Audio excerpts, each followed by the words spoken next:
अस्सलाम वालेकुम जी। आज का हमारा टॉपिक है postulate of special theory of relativity. देखेंगे कि स्पेशल थ्योरी ऑफ रिलेटिविटी क्या होती है, कितने पोस्टुलेट्स हैं, इसकी अंडरस्टैंडिंग्स मुख्तलिफ तरीकों से देखेंगे और इसको एग्जांपल्स की मदद से भी समझेंगे कि क्या किस तरीके से आप इस चीज को लेंगे। तो शुरू करते हैं postulate of special theory of relativity. अब जब 20th सेंचुरी का स्टार्ट था तो वहां पे इलेक्ट्रोमैग्नेटिक थ्योरी से यानी एक प्रॉब्लम कह लें एग्जिस्ट कर रहा था और न्यूटोनियन मैकेनिक्स में जो आइंस्टाइन ने अपनी स्पेशल थ्योरी ऑफ रिलेटिविटी से दिया। प्रॉब्लम क्या था? मैक्सवेल कहता था कि स्पीड ऑफ लाइट इतनी है। अब जो गैलीलियन आपके पास रिलेटिविटी का कंसेप्ट था, उसके मुताबिक फ्रेम ऑफ रेफरेंस के चेंज होने से स्पीड चेंज होनी चाहिए, मगर मुख्तलिफ जैसे माइकलसन मोरले एक्सपेरिमेंट किया गया तो स्पीड चेंज नहीं हुई। तो ये कंट्राडिक्शन आ रही थी। ठीक है, तो जिसको फिर आइंस्टाइन ने अपनी स्पेशल थ्योरी ऑफ रिलेटिविटी से समझाने की कोशिश की। दो बेसिक पोस्टुलेट हैं 1905 में उसने दिए। अब इसमें जो लफ्ज स्पेशल लगा हुआ है, ये सिर्फ ये चीज समझाने के लिए कि हम सिर्फ इनर्शियल फ्रेम रेफरेंस को डिस्कस करने वाले हैं जिसमें न्यूटन के लॉज वैलिड होंगे। ठीक है। अब स्पेशल थ्योरी ऑफ रिलेटिविटी की जो सबसे अहम बात है, इसमें स्पेस और टाइम एब्सोल्यूट नहीं है। ये मतलब कि इनकी वैल्यूज बदल सकती हैं, ये डिपेंड करते हैं स्टेट ऑफ मोशन पे और ये एक दूसरे से अलग भी नहीं किए जा सकते। यही एक बुनियादी बेसिक फर्क था न्यूटोनियन मैकेनिक्स के अंदर, जिसमें स्पेस और टाइम आपके एब्सोल्यूट थे और वो एक दूसरे से इंडिपेंडेंट भी थे। यानी आप देख सकते हैं बिल्कुल 180 का मुख्तलिफ स्टांस है आइंस्टाइन का और न्यूटोनियन मैकेनिक्स का। तो अब पोस्टुलेट शुरू करते हैं। पहला जो पोस्टुलेट है उसे कहते हैं principle of relativity. Laws of physics आपके सेम होंगे उस ऑब्जर्वर्स के लिए जो इनर्शियल फ्रेम ऑफ रेफरेंस में है। यानी एक इनर्शियल फ्रेम ऑफ रेफरेंस में, दूसरे इनर्शियल फ्रेम ऑफ रेफरेंस में, तीसरे इनर्शियल फ्रेम ऑफ रेफरेंस में लॉज ऑफ फिजिक्स आपके सेम रहने वाले हैं।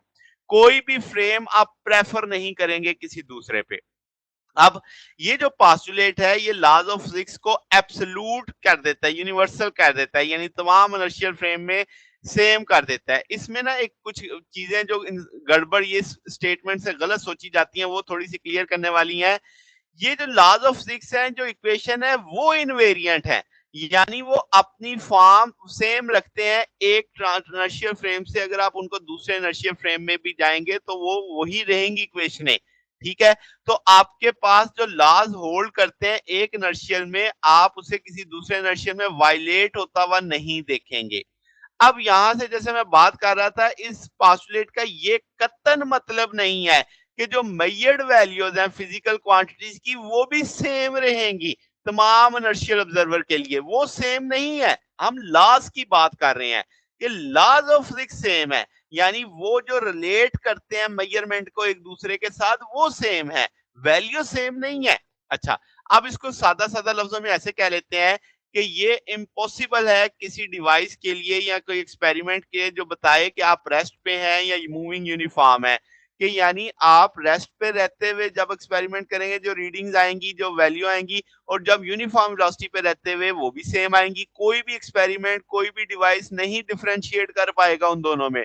जैसे मिसाल के तौर पे कि आप एक एरोप्लेन में है जो स्मूथ कांस्टेंट वेलोसिटी से चल रहा है, तो आपको नहीं पता चलेगा एरोप्लेन की मोशन का। तो जो वाकयात होंगे वो आपको वैसे ही बिल्कुल नजर आएंगे जब एरोप्लेन किस पे हालत में था, रेस्ट हालत में था, ग्राउंड के ऊपर। यानी अगर आप एक किताब गिराएंगे वो बिल्कुल वैसे ही गिरेगी जैसे आप चलते हुए एरोप्लेन पे अगर गिराएंगे वैसे ही वो नीचे गिरेगी। अगर आप सूटकेस को पुश करेंगे वो वैसे ही एक्सेलरेट होगा जैसे वो रनवे पे ही कर रहा था। तो दोनों में यानी प्लेन चलते हुए प्लेन के अंदर जो कांस्टेंट वेलोसिटी से चल रहा है, फिनोमेना वैसे ही अकर कर रहे हैं जैसे वो ग्राउंड के ऊपर कर रहे थे। तो ये बेसिक चीज है आपके पास। ठीक होगी बात। अब प्रिंसिपल ऑफ कॉन्स्टेंसी क्या ऑफ स्पीड ऑफ लाइट के, स्पीड ऑफ लाइट आपकी यूनिवर्सल कांस्टेंट है, तो इसको हम कहेंगे कि स्पीड ऑफ लाइट वैक्यूम में सेम वैल्यू रखती है in all direction, in all inertial frame of reference. अब इसका आगे जो बात है बड़ी अहम है कि इस चीज को नहीं देखना कि ऑब्जर्वर की वेलोसिटी कितनी है, इस चीज़ को भी नहीं देखना कि सोर्स की वेलोसिटी कितनी है।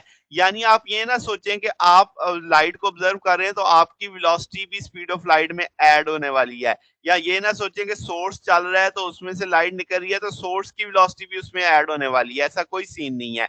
तो आपके पास वैक्यूम में स्पीड ऑफ लाइट सेम रहती है तमाम डायरेक्शन में और तमाम इनर्शियल फ्रेम्स में। अच्छा, अब रिलेटिव मोशन इसका मतलब इसकी कोई अहमियत ही नहीं है, क्योंकि आपके पास जो आपकी वैल्यू तो वो चाहे ऑब्जर्वर मूव कर रहा हो, चाहे सोर्स मूव कर रहा हो, वैल्यू तो सेम आने वाली है। तो लाइट आपके पास कितनी स्पीड से चलती है? 3 into 10⁸ मीटर पर सेकंड से, जब आप वैक्यूम की बात कर रहे होते हैं। अच्छा, अब जो ये ऊपर बात की मैंने कि सोर्स और ऑब्जर्वर वाली के उनकी मोशन की कोई अहमियत नहीं है, एक मिसाल से समझते हैं। लेट्स से आपने एक लेज़र लाइट को शूट किया है अर्थ से एक स्पेसशिप की जानिब, वो स्पेसशिप आगे चल रहा है, उसकी अपनी वेलोसिटी है। तो जो स्टेशनरी ऑब्जर्वर होगा ज़मीन पे, जब वो स्पीड ऑफ लाइट मेजर करेगा तो 3 into 10⁸ आएगी। मगर जो ऑब्जर्वर स्पेसशिप में है, जिसके पास अपनी वेलोसिटी v भी है, वो भी जब मेजर करेगा उसकी स्पीड, उसके लिए भी लाइट की स्पीड 3 into 10⁸ आएगी। बात समझे कि आपके पास जो ज़मीन पे रेस्ट पे ऑब्जर्वर है, वो भी उतनी सी स्पीड ऑफ लाइट नाप रहा है, और जो रॉकेट जो आपके पास चल रहा है उस स्पेसशिप, उसके अंदर बैठा हुआ बंदा भी स्पीड ऑफ लाइट नापेगा तो उतनी ही आएगी। अब इसको एक और पॉइंट से देखते हैं कि स्पीड ऑफ लाइट इंडिपेंडेंट होती है स्पीड ऑफ लाइट सोर्स से, यानी ये नहीं मानना कि सोर्स की स्पीड भी उसमें ऐड हो जाती है। तो इसका मतलब कोई भी एंटिटी जो एनर्जी कैरी करेगा वो स्पीड ऑफ लाइट से तो ज्यादा नहीं चल सकता। ठीक है, कोई भी पार्टिकल जिसका मास एक्चुअली स्पीड ऑफ लाइट से होगा तो अब आपके पास इसका मतलब वो स्पीड ऑफ लाइट तक पहुंच ही नहीं सकता, चाहे वो कितना ही बड़ा हो, कितना ही लंबा, कितनी देर से वो एक्सेलरेट कर रहा हो। तो क्लासिकल फिजिक्स इस तरीके से अपर लिमिट नहीं लगाती थी स्पीड पे, यानी कोई भी ऑब्जेक्ट आपके पास जितनी मर्जी स्पीड रख सकता था। अब मगर इस जगह पे स्पेशल थ्योरी ऑफ रिलेटिविटी ने एक लिमिट लगा दी कि भाई सी से ऊपर कोई नहीं जा सकता। अच्छा, अब जनरल थ्योरी ऑफ रिलेटिविटी में क्या था, ये ज़्यादा चैलेंजिंग हो जाती थी क्योंकि उसमें आप ग्रेविटेशनल एक्सेलरेशन भी शामिल कर लेते हो। मगर चूँकि इस चैप्टर का नाम स्पेशल थ्योरी ऑफ रिलेटिविटी है, तो हम सिर्फ इनर्शियल फ्रेम देखेंगे, नॉन इनर्शियल नहीं देखेंगे, यानी एक्सेलरेशन वाला केस नहीं देखेंगे। अब इसमें एक थॉट एक्सपेरिमेंट बड़ा बुक्स में लिखा होता है, बड़ा एक्सपेरिमेंट है कि अगर आप क्या देखेंगे अगर आप लाइट बीम के ऊपर हो, यानी आप बीम के साथ-साथ चल रहे हैं। तो अगर आप ट्रैवल करेंगे एयर में तो स्पीड 3 into 10⁸ है, तो आप कहेंगे कि आप लाइट के क्रस्ट पे हैं, तो आपके पास वो एक स्टैटिक इलेक्ट्रोमैग्नेटिक फील्ड बन जाएगी क्योंकि आप उसके साथ-साथ ही चल रहे हैं।